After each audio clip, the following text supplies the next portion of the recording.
Tatkala siksaan-siksaan tersebut semakin berat, Nabi SAW mengizinkan untuk berhijrah. Kata Nabi SAW, Inni uritu bidari hijratikum Zatin nakhli baina labatain. Sungguhnya aku melihat dalam mimpi tentang negeri hijrah kalian. Yang negeri tersebut adalah negeri yang penuh korma dan terletak di antara labatain. Labah atau harratain atau harra adalah batu-batu yang hitam, yang cadas, yang dikatakan adalah bekas batu-batu yang keluar dari gunung yang kemudian terletak di kota Madinah. Sebelah timur dan sebelah barat, Harra Syarqiyah dan Harra Gharbiyah. Di antara dua kumpulan batu tersebut itulah kota Madinah, dan kota Madinah subur. Waktu Nabi dimimpikan tentang Darul Hijrah, tentang kota tersebut, kata Nabi, fadhahaba wahali ila, maka waktu itu terbenak dalam hati saya kepada kota ini dan kota itu. Ternyata kota Madinah. Ya.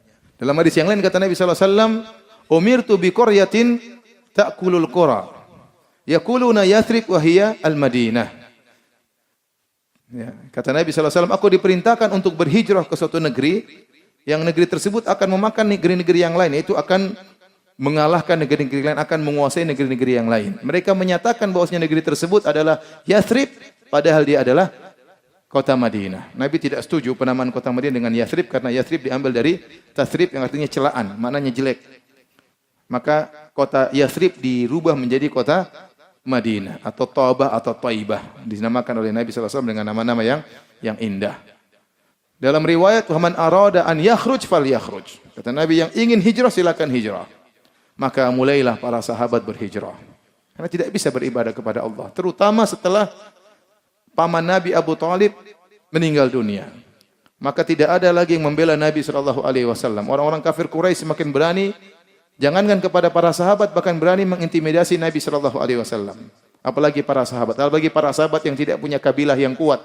Tidak ada yang membela mereka. Sehingga mereka, kata Nabi, yang mau hijrah silakan hijrah. Maka mulailah berangkat. Ada yang sendirian, ada yang sama istrinya, ada yang satu keluarga, ada yang rombongan. Mulailah kota Mekah sepi.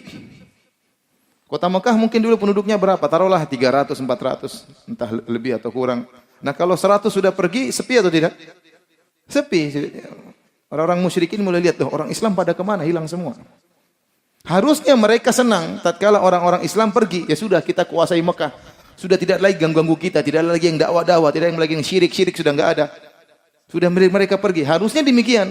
Harusnya orang-orang kafir senang kalau orang Islam pergi meninggalkan kota Mekah, sehingga mereka benar-benar menguasai kota Mekah, karena selama ini orang Islam itulah yang bikin gaduh di kota Mekah.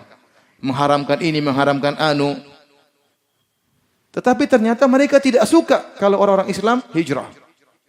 Kenapa mereka tidak suka? Karena mereka tahu orang-orang Islam ini akan hijrah ke kota Madinah, akan menyusun kekuatan di kota Madinah, dan mereka suatu saat akan kembali. Itu yang sudah dipikirkan oleh Abu Jahal dan teman-temannya.